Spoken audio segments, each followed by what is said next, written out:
Welcome to SJA² academy. ഇന്ന് ഞാൻ വന്നിരിക്കുന്നത് ഒരു സണ്ണിനെ പരിചയപ്പെടുത്താനാണ്. ഈ സണ്ണിൻ്റെ ചുറ്റും സൈക്കോളജി കോൺസെപ്റ്റ്സ് ആണ് എഴുതിയിരിക്കുന്നത്. അതും മെയിൻ വളരെ ഇമ്പോർട്ടൻ്റ് ആയിട്ട് എക്സാമിന് ചോദിക്കുന്ന കോൺസെപ്റ്റ്സ് ആണ് എഴുതിയിരിക്കുന്നത്. അപ്പോൾ നമുക്ക് ഓരോന്നായി നോക്കാം.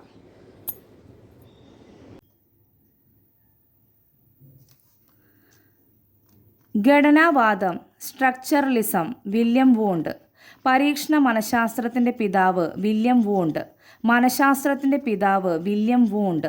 ധർമ്മവാദം, ഫങ്ഷണലിസം, വില്യം ജെയിംസ്. സമഗ്രതാവാദം, Gestaltism, Max Wertheimer.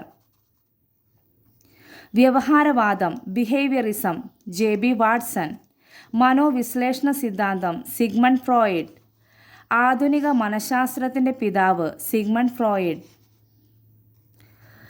മാനവികതാവാദം, humanism, Carl Rogers, Abraham Maslow. ജ്ഞാനനിർമ്മിതിവാദം, ജീൻ പിയാഷെ. സാമൂഹ്യ ജ്ഞാനനിർമ്മിതിവാദം, വൈഗോട്സ്കി. ആത്മപരിശോധനാ രീതി, വില്യം വൂണ്ട്. കേസ് സ്റ്റഡി, അതായത് ഏകവ്യക്തി പഠനം, ലെറ്റ്നർ വിറ്റ്മർ. സമൂഹമിതി, JL മൊറീനോ. ക്രിയാഗവേഷണം, action research, Stephen M Corey. Genetic epistemology, ജനിതക ജ്ഞാനശാസ്ത്രം, ജീൻ പിയാഷെ. ആത്മാവിൻ്റെ ശാസ്ത്രമാണ് മനഃശാസ്ത്രം എന്ന് പറഞ്ഞത് പ്ലാറ്റോ, അരിസ്റ്റോട്ടിൽ. മനസ്സിൻ്റെ ശാസ്ത്രമാണ് മനഃശാസ്ത്രം എന്ന് പറഞ്ഞത് കാന്റ്. ബോധമണ്ഡലത്തിൻ്റെ ശാസ്ത്രമാണ് മനഃശാസ്ത്രം, വില്യം വൂണ്ട്, വില്യം ജെയിംസ്. വ്യവഹാരത്തിൻ്റെ ശാസ്ത്രമാണ് മനഃശാസ്ത്രം, JB വാട്സൺ. വ്യവഹാരവാക്കിൻ്റെ ഉപജ്ഞാതാവ് JB വാട്സൺ. മനഃശാസ്ത്രം വ്യവഹാരത്തിൻ്റെയും അനുഭവത്തിൻ്റെയും ശാസ്ത്രമാണ്, സ്കിന്നർ. 1879 ലിപ്സിഗ് എന്ന സ്ഥലത്ത് ആദ്യമായി വില്യം വൂണ്ട് ഒരു മനഃശാസ്ത്ര പരീക്ഷണശാല സ്ഥാപിച്ചു.